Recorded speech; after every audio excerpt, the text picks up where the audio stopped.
This morning I'm going to have a quick look through the 2024 range that's just been announced by Hornby. So I'm going to grab a coffee and jump straight in. So Hornby announced this range yesterday, the 9th of January, and it's certainly not gone unnoticed, the irony that it was the same day that Hatton's announced after 77 years it will be ceasing operations, which will be a loss to those within the hobby. I've certainly used Hatton's on a number of occasions and never had any complaints at all. I've always been very competitive and reliable, and their gap in the market, so I think, will be felt. I'll start with what is probably the headline announcement for this year, which is the Stockland and Darlington locomotion. Now, this locomotive was ordered in 1824, 200 years ago this year, but didn't hit the rails until the following year in 1825. It's expected later on this year this particular model to come out. We don't have any actual images of it yet. As you can see up the top, it was just a computer image, the mock-up as it stands.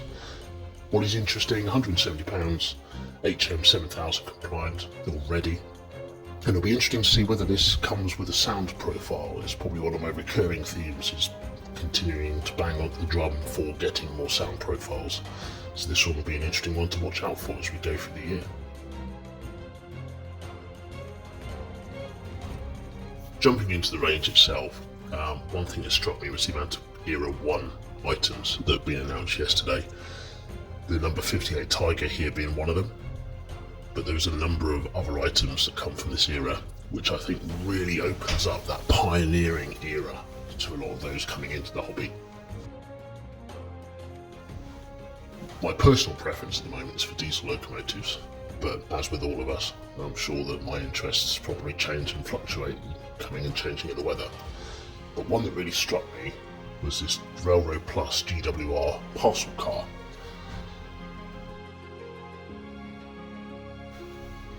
We've seen this parcel car, or the rail car itself, before, and I believe, looking at it, this is Lima tooling from about 2008. But this is a Railroad Plus model, using that same Lima tooling, which is DCC ready.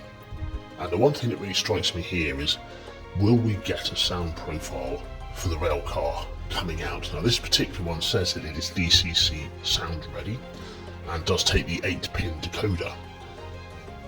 It'll be interesting to see whether we get that profile coming in over the next year or so to coincide with the release of this one. And dare I say, that's probably been one of the disappointments I've had over the last 12 months, was the frequency in which new profiles are released. I'm still in particular waiting for the Class 40 profile to come out for the sound on the DCC decoder. So we shall see whether that one does come out over the next few months. I think it is planned for the first quarter of this year, so in fairness, I am probably being slightly impatient with that one. So looking at other items, as I say, my focus at the moment tends to be the diesel locomotives. You've got 66, 67s that are coming out as well in this range this year. But another one that really took my interest was the 47s. I haven't got a 47, which is a shame. I mean, they were one of the most numerous classes of locomotive on the rail network. And I think, therefore, every layout, every collector probably needs one. At least that's how I try to convince myself that I need one. But this one here, £94.99, is the Doncaster Enterprise from the late 80s, early 90s era, sectorisation I think it's called. It looks the part. I mean, the tooling of these 47s are Lima, and I think looking at it was about 2006. So they're not massively old. I mean, mind you saying that, it's like 18 years now. But for the scope of locomotives that we can have on our layouts, that's probably not too bad. But it looks the part. I'm a big fan of Railroad Plus. I know a lot of people aren't, but for me they're accessible, they do what I need, and they look the part, which is really all I want. But this next one is the one that's really caught my attention for me personally, and is one that I've pre-ordered. Class 47, Era 6, Delta 1683. Two-tone green, from the late 60s, early 70s. A lovely looking model. Yes, it is not going to win the awards for detail, accuracy, weight, all that kind of stuff, pulling power. But for me, where price is always a consideration at the moment, this one fits the bill far better than some of the higher range locomotives that are out there. And certainly for my very small, very modest little layout, this definitely does the job.